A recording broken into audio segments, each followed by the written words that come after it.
Hello everyone. Mission IISER എന്ന് പറഞ്ഞ video സീരീസിന്റെ 11ാമത്തെ വീഡിയോയിലേക്ക് എല്ലാവർക്കും സ്വാഗതം. ഇന്ന് നമ്മൾ ഡിസ്കസ് ചെയ്യാൻ പോകുന്നത് ഒരു പ്രീവിയസ് ഇയർ ഐസർ ക്വസ്റ്റ്യൻ ആണ്. ഈ ഒരു ക്വസ്റ്റ്യൻ വന്നിട്ടുള്ളത് principles of inheritance and variation എന്ന് പറഞ്ഞാൽ നമ്മുടെ ജെനറ്റിക്സ് 1 നിന്നുമാണ്. ഗ്രിഫിത്തിന്റെ എക്സ്പെരിമെന്റും Avery MacLeod and McCarty experiment biochemical characterisation of transforming principle എന്ന് പറഞ്ഞ ആ രണ്ട് എക്സ്പെരിമെന്റിനെ കണക്ട് ചെയ്തുകൊണ്ടുള്ള ഒരു ഇൻട്രസ്റ്റിംഗ് ആയിട്ടുള്ള ചോദ്യമാണ് നമ്മൾ ഇന്ന് ഡിസ്കസ് ചെയ്യാൻ പോകുന്നത്. സോ നമുക്ക് ക്വസ്റ്റ്യനിലേക്ക് കിടക്കാം.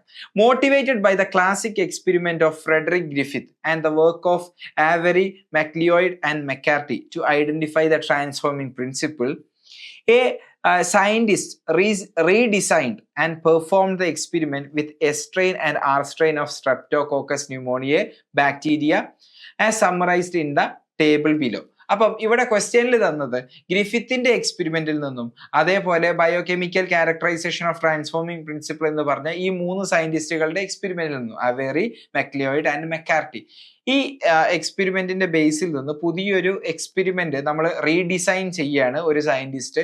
അതിന്റെ ഡിഫറെന്റ് ആയിട്ടുള്ള ട്രീറ്റ്മെന്റ്സ് 6 രീതിയിലുള്ള ട്രീറ്റ്മെന്റ്സ് നമ്മൾ ഇവിടെ കൊടുത്തിട്ടുണ്ട്. ആൻഡ് എക്സ്പെരിമെന്റൽ കണ്ടീഷൻ, ആ ട്രീറ്റ്മെന്റിൽ എന്താ കണ്ടീഷൻസ് ആണ് ഉപയോഗിച്ചത് എന്നും ഇവിടെ ഈ സൈറ്റിൽ കൊടുത്തിട്ടുണ്ട്. ആൻഡ് ഇതിൽ നിന്നും നമ്മൾ കണ്ടുപിടിക്കേണ്ടത് from the options below identify the outcomes of the treatment. ഇങ്ങനെ ട്രീറ്റ് ആണ് എങ്കിൽ എന്ത് ഔട്ട്കം ആണ് ഈ എക്സ്പെരിമെന്റിൽ നിന്നും ഉണ്ടാവുക എന്നുള്ള തിയററ്റിക്കൽ ബേസ് വെച്ചിട്ട് നമ്മൾ കണ്ടുപിടിക്കണം. ഇവിടെ നമുക്കറിയാം സ്ട്രെപ്റ്റോകോക്കസ് ന്യൂമോണിയ എന്ന് പറഞ്ഞ ഈ ബാക്ടീരിയക്ക് 2 സ്ട്രെയിൻ ആണ് ഉള്ളത്. 2 സ്ട്രെയിൻ ഏതൊക്കെയാണ് ആ സ്ട്രെയിന്?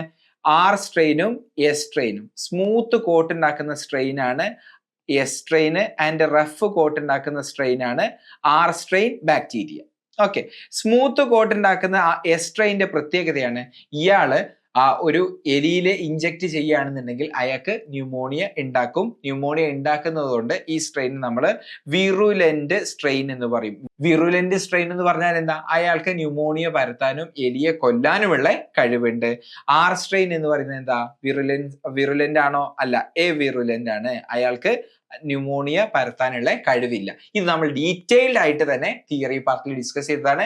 ആ തിയറി പാർട്ട്, അതായത് ഗ്രിഫിത്തിന്റെ എക്സ്പെരിമെന്റും അതേപോലെ biochemical characterisation of transforming principle എന്ന് പറഞ്ഞ next experiment Avery, MacLeod and മെക്കാർട്ടിയുടെ എക്സ്പെരിമെന്റിന്റെയും രണ്ടാളുടെയും ലിങ്ക് ഞാൻ ഇവിടെ ഐക്കാർഡിൽ കൊടുക്കുന്നുണ്ട്. എന്തെങ്കിലും സംശയം ആ തിയറി പാർട്ടിൽ ഉണ്ടെന്നുണ്ടെങ്കിൽ തീർച്ചയായിട്ടും നിങ്ങൾ ഡീറ്റെയിൽഡ് ആയിട്ട് തന്നെ അത് മനസ്സിലാക്കുക. അതിനുശേഷം ഈ ഒരു വീഡിയോയിലേക്ക് കിടക്കാം. അപ്പൊ നമുക്കറിയേണ്ട ബേസിക് തിയറി ഞാൻ ഇവിടെ പറഞ്ഞിട്ടുണ്ട്. 2 സ്ട്രെയിൻ ആണുള്ളത്.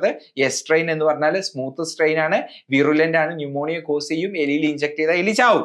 ആൻഡ് ആർ സ്ട്രെയിൻ എന്ന് പറഞ്ഞാൽ എവിറുലന്റ് ആണ്. എവിറുലന്റ് എന്ന് പറഞ്ഞാൽ ന്യൂമോണിയ കോസ് ചെയ്യില്ല, അപ്പൊ ഒരു എലിയിൽ കുത്തിവെച്ചാലും അത് ചാവില്ല. ഓക്കെ, ഇനി നമുക്ക് ഒന്നാമത്തെ ട്രീറ്റ്മെന്റ് നോക്കാം. Treatment 1, S strain heat killed S strain injected into mice.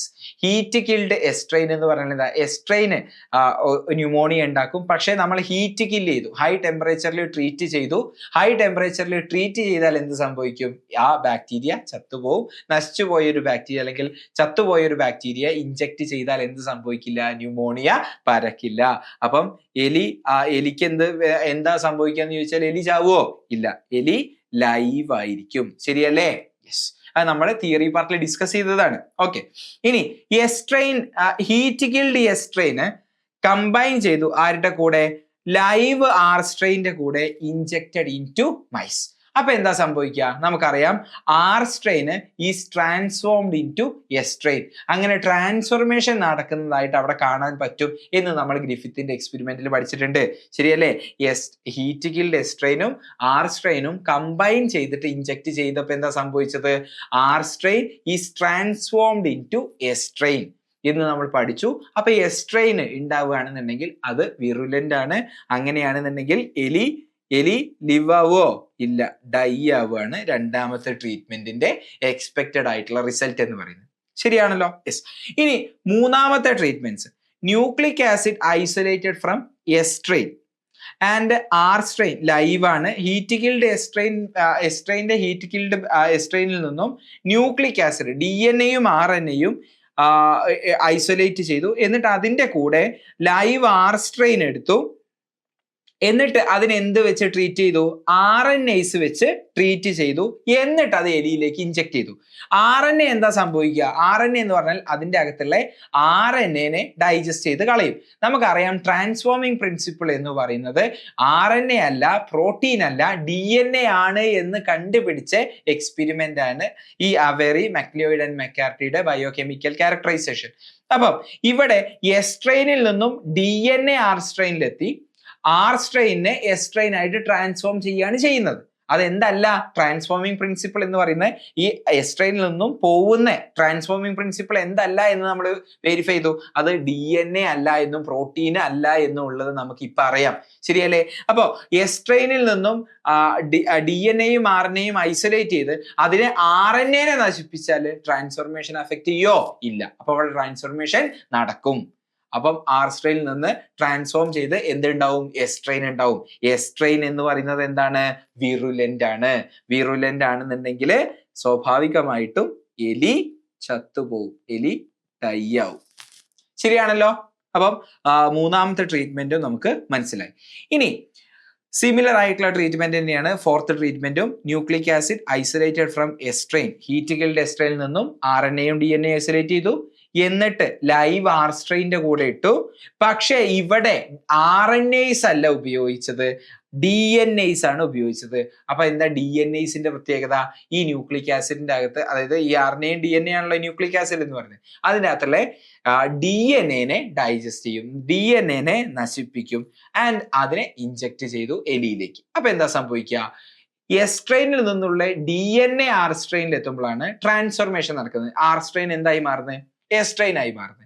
ആ DNA-നെ നശിപ്പിക്കും, ആ മീഡിയത്തിൽ വെച്ചിട്ട് തന്നെ നശിപ്പിക്കുന്ന ഒരു ട്രീറ്റ്മെന്റ് ആണ് ഇവിടെ കൊടുക്കുന്നത്. അപ്പൊ എന്ത് നടക്കില്ല? ട്രാൻസ്ഫോർമേഷൻ നടക്കില്ല. അതായത് R strain bacteria S strain bacteria ആയി മാറില്ല എന്ന് മനസ്സിലായി. ട്രാൻസ്ഫോർമേഷൻ നടന്നിട്ടില്ല എന്നുണ്ടെങ്കിൽ ഹീറ്റ് കിൽഡ് എസ് സ്ട്രെയിൻ ആയിട്ട് തന്നെ കണ്ടിന്യൂ ചെയ്യും. R സ്ട്രെയിന് വേറൊരു ട്രാൻസ്ഫോർമേഷൻ നടക്കില്ല, R സ്ട്രെയിൻ ആയിട്ട് തന്നെ കണ്ടിന്യൂ ചെയ്യും. അപ്പൊ നമുക്ക് എന്തുണ്ടാവില്ല? ഇവിടെ അസുഖം പരത്തുന്ന ഒരു ബാക്ടീരിയയും ഈ ട്രീറ്റ്മെന്റിൽ ഇല്ല. അപ്പം എലി എന്താവാനാണ് കൂടുതൽ നമ്മൾ എക്സ്പെക്ട് ചെയ്യുന്നത്? ലൈവ് ആവാനാണ് ഇതിന്റെ ഔട്ട്കം നമ്മൾ എക്സ്പെക്ട് ചെയ്യുന്നത്. ക്ലിയർ ആണല്ലോ?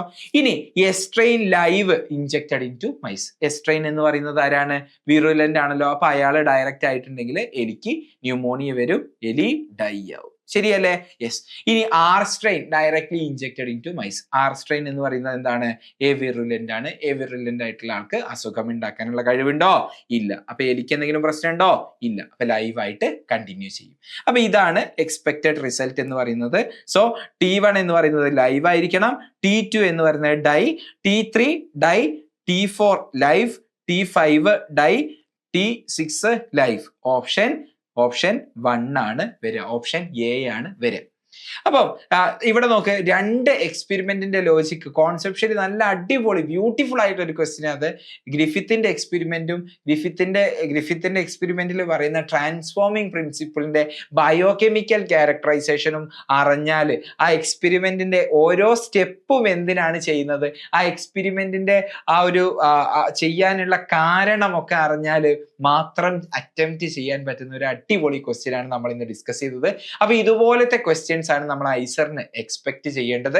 ആൻഡ് നമ്മളുടെ മിഷൻ ഐസർ എന്ന് പറഞ്ഞ വീഡിയോ സീരീസിന്റെ ഉദ്ദേശവും അത് തന്നെയാണ്. ഐസറിന് വരാൻ സാധ്യതയുള്ള എല്ലാ ടൈപ്പ് ക്വസ്റ്റ്യൻസും നമ്മൾ ഈ ഒരു സീരീസിലൂടെ ഡിസ്കസ് ചെയ്യും. അപ്പൊ ഈ സീരീസിനെ പറ്റിയുള്ള അഭിപ്രായം നിങ്ങൾ കമന്റ് ബോക്സിലൂടെ അറിയിക്കുക. ഇനി മിഷൻ ഐസർ എന്ന് പറഞ്ഞ സീരീസ് നിങ്ങളുടെ ഫ്രണ്ട്സിലേക്കും ഐസറിന് വേണ്ടി പ്രിപ്പയർ ചെയ്യുന്ന ഫ്രണ്ട്സിലേക്കും ഫ്രണ്ട്സ് ഗ്രൂപ്പിലേക്കും ഒക്കെ ഷെയർ ചെയ്ത് കൊടുക്കുക. അപ്പൊ ഈ ഒരു നോട്ട് PDF ആയിട്ട് ഞാൻ നമ്മുടെ ടെലിഗ്രാം ഗ്രൂപ്പിൽ അപ്ലോഡ് ചെയ്യുന്നതായിരിക്കും. നിങ്ങൾക്ക് അത് ഫ്രീ ആയിട്ട് ഉപയോഗിക്കാവുന്നതാണ്. നമ്മുടെ ടെലിഗ്രാം ഗ്രൂപ്പ് എന്ന് പറയുന്നത് ഒരു കമ്മ്യൂണിറ്റിയാണ്. അവിടെ ഐസർ ആസ്പിറൻസ് ഉണ്ട്, ഇപ്പോൾ ഐസറിൽ ജോയിൻ ചെയ്ത സ്റ്റുഡൻസും ഉണ്ട്. അപ്പോൾ അതൊരു ഗ്രോയിങ് കമ്മ്യൂണിറ്റിയാണ്. തീർച്ചയായിട്ടും നിങ്ങൾക്ക് ഫ്രീ ആയിട്ട് തന്നെ അതിൽ ജോയിൻ ചെയ്യാവുന്നതാണ്. അതിലേക്കുള്ള ലിങ്ക് ഞാൻ ഡിസ്ക്രിപ്ഷനിൽ കൊടുക്കുന്നുണ്ട്. ഇനി നിങ്ങൾക്ക് എന്തെങ്കിലും സംശയം ഉണ്ടെന്നുണ്ടെങ്കിൽ നിങ്ങൾക്ക് കമന്റ് ബോക്സിലൂടെ ചോദിക്കാവുന്നതാണ്, അല്ലെങ്കിൽ നേരിട്ട് ചോദിക്കണമെന്നുണ്ടെങ്കിൽ ടെലിഗ്രാം ഗ്രൂപ്പിലൂടെയും ചോദിക്കാവുന്നതാണ്. ഇനി നിങ്ങൾ ഒരു എക്സ്ക്ലൂസീവ് ആയിട്ടുള്ള ഐസർ കോച്ചിങ് ആണ് നോക്കുന്നതെന്നുണ്ടെങ്കിൽ ഒരു ഐസർ ആപ്റ്റിറ്റ്യൂഡ് ടെസ്റ്റിന് വേണ്ടിയിട്ടുള്ള എക്സ്ക്ലൂസീവ് ആയിട്ടുള്ള ഒരു ക്രാഷ് കോഴ്സ് ഞങ്ങൾ കണ്ടക്ട് ചെയ്യുന്നുണ്ട്. അതിന്റെ കൂടുതൽ ഡീറ്റെയിൽസ് അറിയാൻ വേണ്ടി വാട്സപ്പിൽ ഈ നമ്പറിൽ കോൺടാക്ട് ചെയ്താൽ മതി. രജിസ്ട്രേഷൻ തുടങ്ങിയിട്ടുണ്ട്. രജിസ്റ്റർ ചെയ്യാൻ ഈ വെബ്സൈറ്റിൽ പോയാൽ മതി. സോ മിഷൻ ഐസർ എന്ന് പറഞ്ഞ ഈ വീഡിയോ സീരീസിന്റെ അടുത്തൊരു വീഡിയോയിലൂടെ നമുക്ക് വീണ്ടും കാണാം. Thanks for watching.